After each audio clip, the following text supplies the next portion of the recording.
Now, I wanted to talk about the new food plot and setup for this right here. You know, a lot of food plots, you look at this brush right up here where we have gray dogwood briars, lots of forbs and forages and grasses coming in.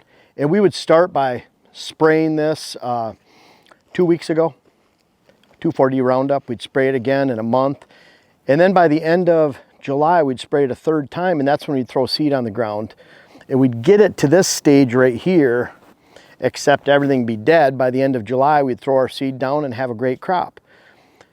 By using a dozer, we had some trees down here we wanted to clear out that would allow sunlight to get back into that corner too. And it was a really good flat area. It widens out back there, so you can see the length of this food plot. I liked using the dozer here to clean this up.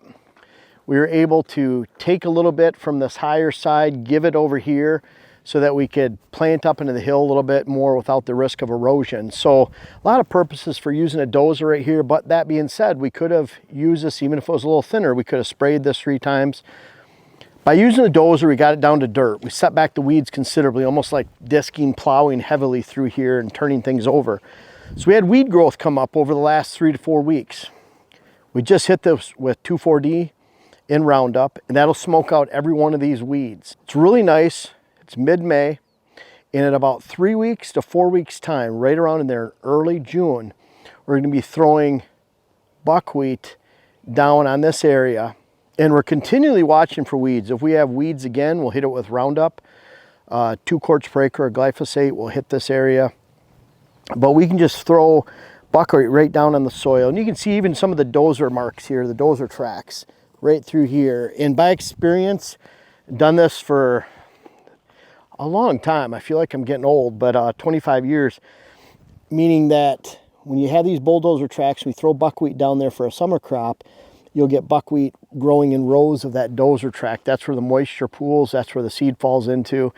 So this will look pretty cool. We'll get buckwheat in here, we'll put 50 pounds per acre through here. And I want to talk about how this sets up for hunting, which is really cool, but I want to get through the boring part of how to plant it. We'll get that buckwheat on the ground. I want it to grow for about 6-7 weeks. That means it'll get up into this knee to thigh high. I do not want it to be belly to chest high, which is more like 8 to 9 weeks of growth. It'll get up really high.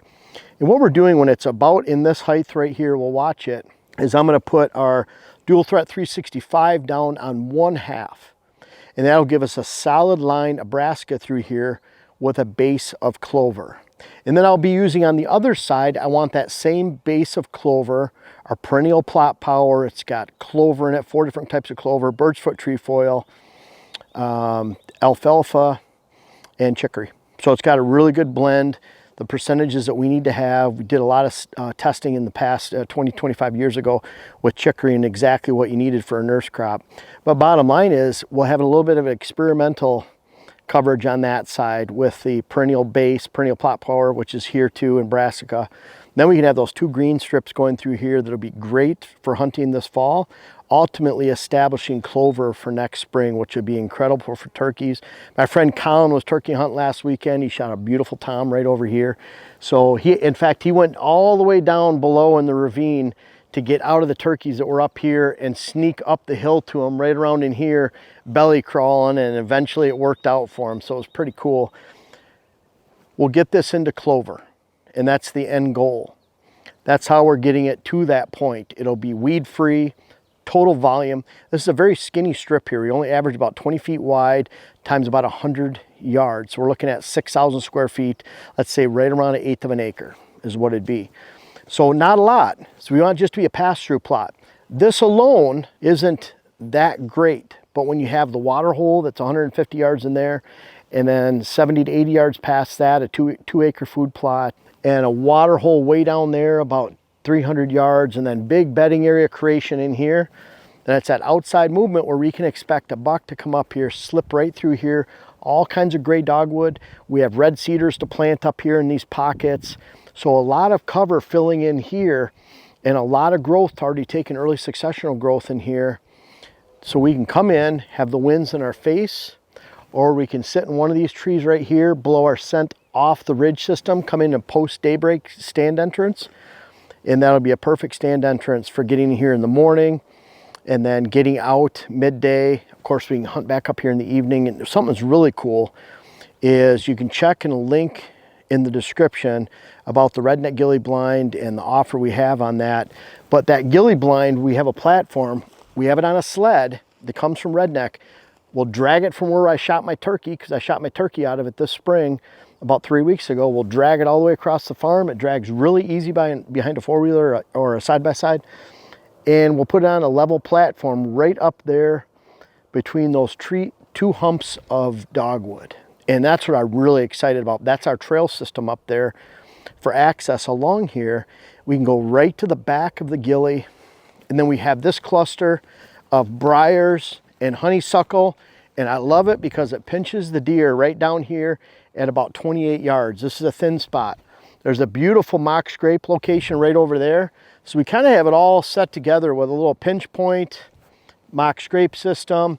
We'll put a camera on here to watch it all. And this is going to be a really, really cool little pass-through food plot.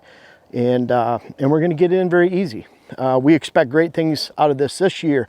You know, a lot of this habitat stuff, if you do it right, you know, I have clients. It's always a talk when I go to client properties. I'll talk to Jen on the way home, on the way back to the hotel. I refer that to home sometimes, which is bad. But I'll talk to her and I'll say, man, I'm not sure those clients are going to do the work. But if they do the work, and they actually, we always have about an hour, hour and a half recording at the end of the day. If they do the work we recommend, they listen to the recording, they follow the steps. Imagine an hour and a half conversation of this is what you should do on your land after a day of walking the property, discussing the property based on your goals, your resources, your time, your money, what you're willing to do, wrapping it all up with an hour, hour and a half conversation. Some of those go over 2 hours.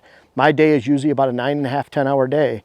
But imagine going over all that, all those details. And if you do the work, you're going to find success. And I leave those clients just kind of like, oh my gosh, I wish I could take that property, hunt it myself in this, whatever state it is, take it over, manage it, because I know those people are going to waste the potential on that property just because they're not going to, a lot of people want something easy.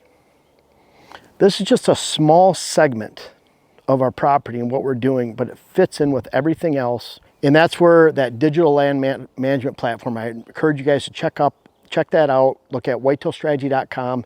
Sign up for the information down below. You don't have to pay anything. It's just information. We have some questionnaires on there, but it's taking all those concepts I manage with on clients that are in my head, putting in a digital platform. It allows you to move pieces around and play with many properties per year. It's one set fee. You don't even have to pay it right now. It's not active. It's coming in. We'll keep you informed on that. You can use it on public or private land. You can move food plots around on your private land and figure out what's going on. And that's where it's kind of like, I look at this food plot. It's got to fit in with the entire system. Food plot in a good area can be great. A food plot in a bad area can ruin your land. So bottom line is, this is a great fit right here. We're doing the work. This is a lot of work just in this one area alone. Let alone this is an 1/8 acre of food plots out of 17.5, almost 18 acres on this property. Many, many different stand locations, water holes. It's a lot of work. And this fits, and I hope it makes sense for you. If you guys have food plots that fit in with the lay of your land, where you expect the deer movement to move, and how you can access the land, then you can find great success just in one season. This does not take a long time. You just have to do it right. Locate things appropriately, food plots, improvements, water holes, stand locations, and it only takes one season to experience the potential of what's in the area of the local buck herd, deer herd, and to take advantage of that very first season. It doesn't take years, and we're not expecting this to take years. In fact, I'm expecting this to take months, and for us to have some great hunts that center around this little bench food plot, the bench plot we're calling it, this season. Now, I'm really excited to let you guys know the Camp Kicking Bear event that we host for charity every year is coming up. It's on June 15th. There's already about half the spots full, a little bit over half. And it's $200. We'll have 60 people at the most here. You're encouraged to bring your kids. Last year we had 43 kids. Every dollar and dime we raise goes to Kicking Bear, and we spend a little bit more on top of that to host the event. We have a lot of volunteers. All our partners kick in.